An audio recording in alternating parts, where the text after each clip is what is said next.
ಅದ್ಗೆ ನೀವು ಗೊತ್ತಿಲ್ಲದೆ ಮಾತಾಡ್ತಾ ಇದ್ದೀರೋ ಗೊತ್ತಿದ್ದು ಮಾತಾಡ್ತಾ ಇದ್ದೀರೋ ಗೊತ್ತಾಗ್ತಾ ಇಲ್ಲ. ನೀವು ತಿಳ್ಕೋಬೇಕು ಅಂತ ಮಾತಾಡ್ತಿದ್ದೀರಾ, ಆದ್ರೆ ಅಸಲಿ ವಿಷಯ ಗೊತ್ತಿಲ್ಲ.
ಆ ಮಾತು ಹೇಳಲಿಲ್ಲ ಅಂತ ಹೀಗ್ ಮಾಡ್ತೀರಾ? ಹಾಗೇನಿಲ್ಲ ಅನ್ಕೋ. ದೊಡ್ಡಮ್ಮ, ನಿಮ್ಗೊಂದ್ ವಿಷಯ ಹೇಳ. ನೀವು ನೇರವಾಗಿ ಆ ಯಮನ್ನೇ ಕರ್ಕೊಂಡ್ ಬಂದು ಅವ್ರನ್ನ ಕರ್ಕೊಂಡು ಹೋಗು ಅಂತ ಅಂದ್ರು, ಅವನು ಕರ್ಕೊಂಡು ಹೋಗಲ್ಲ. ಯಾಕೆ? ಯಾಕಂದ್ರೆ ಅತ್ತೆ ಹಣೆಯಲ್ಲಿ ಅವ್ರ ಪ್ರಾಣ ಯಾರಿಂದ ಹೋಗ್ಬೇಕು ಅಂತ ಬರ್ದಿಟ್ಟಿರುತ್ತೋ ಅವರೇ ಯಮಪಾಶಕ್ಕೆ ಗುರಿ ಮಾಡ್ಬೇಕು.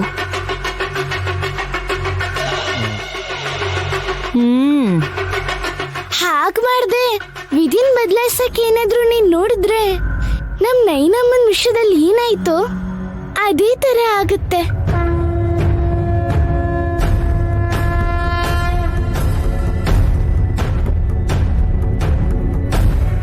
ಏನ್ ನಡೀತು? ಅಯ್ಯೋ ವಿಶಾಲಾಕ್ಷಿ, ಆ ವಿಷಯ ಯಾಕೆ? ತ್ರಿನೇತ್ರಿ ಸ್ಥಾನದಲ್ಲಿ ನೀನು, ನಿನ್ ಸ್ಥಾನಕ್ಕೆ ಆ ತ್ರಿನೇತ್ರಿ ಬರುವುದಕ್ಕೆ ಕಾರಣ ಯಮಧರ್ಮರಾಜ ಅಲ್ಲ ಅಂತ ಹೇಳ್ತಿದ್ದೀನಮ್ಮ.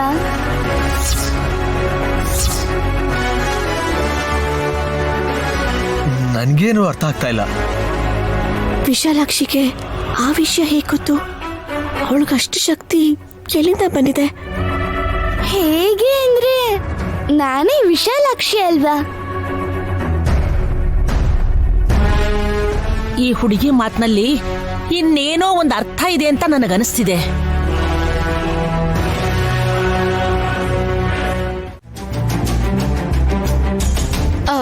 ನೋಡ್ಕೋತೀನೇನೋ ಅತ್ತೆ, ಆದ್ರೆ ನೀವ್ ಸಂಪಾದನೆ ಮಾಡಿರೋ ಆಸ್ತಿ, ಒಡವೆ, ದುಡ್ಡು ಇದನ್ನೆಲ್ಲ ನಂಗೆ ಕೊಡ್ತೀರಾ?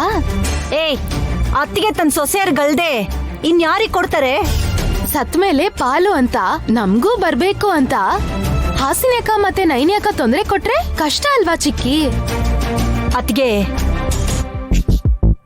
ನೋಡುದ್ಯಾ ಮನುಷ್ಯರು ಎಷ್ಟು ಬದಲಾಗ್ತಾರೆ ಅಂತ? ತಪ್ಪಿದ್ದಲ್ಲ ದುರಂದರ, ನೀನ್ ನನ್ನ ಆಸ್ತಿನ ಹೊಡ್ಕೊಂಡಿದ್ದಕ್ಕೇನೆ ಸತ್ತು ನಿನ್ ಹೊಟ್ಟೆಲೆ ಹುಡ್ತೀನೇನೋ.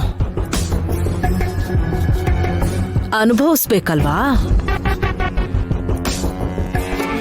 ಒಂದ್ ವೇಳೆ ನಾನು ನಿಮ್ ಜೊತೆಗೆ ಬಂದ್ಬಿಟ್ರೆ ನಾನು ಯಾರ ಹೋಟೆಲ್ ಉಟ್ಬೋದು ಮಾಮ್? ಇನ್ನೊಂದ್ 5 ಕೋಟಿ ಖರ್ಚಾದ್ರೂ ಪರವಾಗಿಲ್ಲ, ನಾನು ಮತ್ತೆ ತಾಯಿಯಾಗಿ ನಿಮ್ಮನ್ನೇ ಹೇಳ್ತೀನಿ ಬಾವ. ನಿಮ್ಮ ಆಸ್ತಿ ನನಗ್ ಬರ್ಕೊಟ್ರೆ ಮಾತ್ರ.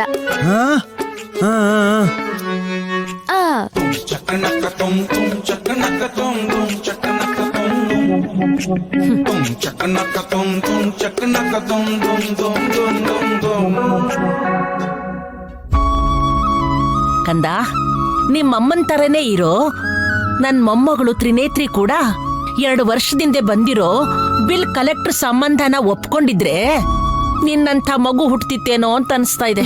ಗಾಯತ್ರಿ ಇದ್ದಾಗೇನೆ ಇರ್ತಿದ್ಲು ಅನ್ಸುತ್ತೆ ಅಜ್ಜಿ, ನಿಮ್ ಮರಿ ಮೊಮ್ಮಗಳು. ಮತ್ತೆ ಇರೋ ಒಬ್ಬ ಶತ್ರು ಸಾಲ್ದು ಅಂತ ಇನ್ನೊಂದ್ ಶತ್ರು ಹುಟ್ಟಿದ್ರೆ ಚೆನ್ನಾಗಿರುತ್ತೆ ಅಂತ ಅನ್ಕೋತಿದ್ದೀರಾ? ಚಿಕ್ಕ ಮಕ್ಕಳನ್ನು ಶತ್ರು ತರ ನೋಡ್ತಾ ಇರೋಂತವ್ರನ್ನ ಇವಾಗ್ಲೇ ನೋಡ್ತಾ.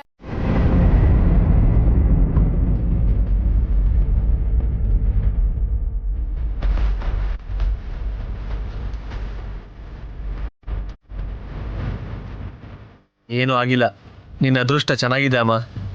ವೈರ್ ನಿಮ್ಮ ಮೇಲೆ ಬಿದ್ದ ತಕ್ಷಣ ಪವರ್ ಕಟ್ ಆಯ್ತು.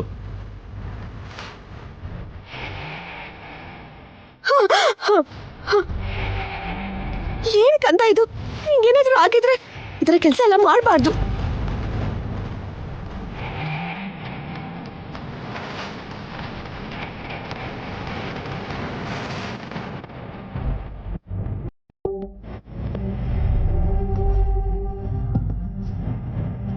ನಾಲ್ಕು ದಿನದಲ್ಲ 4 ನಿಮಿಷದಲ್ಲೇ ಹೊರಟೋಗ್ತಾ ಇದ್ರು.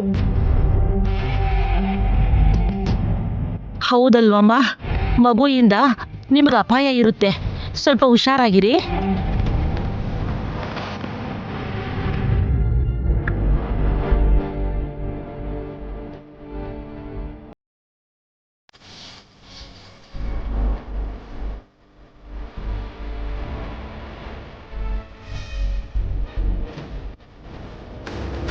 ಮಾಮ್, ಏನ್ ಚೆಕ್ ಮಾಡ್ಕೋತಾ ಇದೀರಾ ಮಾಮ್? ಏಯ್, ನೀ ಸ್ವಲ್ಪ ಸುಮ್ಮನೆ ಇರ್ತೀಯ? ಸೀರೆ ಮೇಲೆ ಬಿದ್ದಿದ್ಯೇನೋ ಅಂತ ನೋಡ್ತಾ ಇದ್ರೆ ಯಾವಾಗ ನೋಡಿದ್ರು ವಟ ಅಂತಿರ್ತೀಯ. ಮಾಮ್, ಒಂದ್ ಮಾತು ಹೇಳ್ತೀನಿ ರೀ. ನೀವು ಈ ತರ ಸೆರ್ಗಿಟ್ಕೊಂಡಿರೋದು ನೋಡಿದ್ರೆ ಭಿಕ್ಷಕ್ಕೆ ಬೇಡ್ಕೊಳ್ಳೋ ತರ ಇದೆ ಗೊತ್ತಾ? ನೀನು ಅಯ್ಯೋ. ಏನ್ ಮಾತಾಡ್ತಿದ್ಯಾ ನೀನು? ನಾನ್ ಭಿಕ್ಷೆ ಬೇಡೋದಂತೀಯ? ಬೇಡ ಮಾಮ್. ಅಯ್ಯೋ ಮಾಮ್, ಅಯ್ಯೋ ಮಾಮ್, ಅಮ್ಮ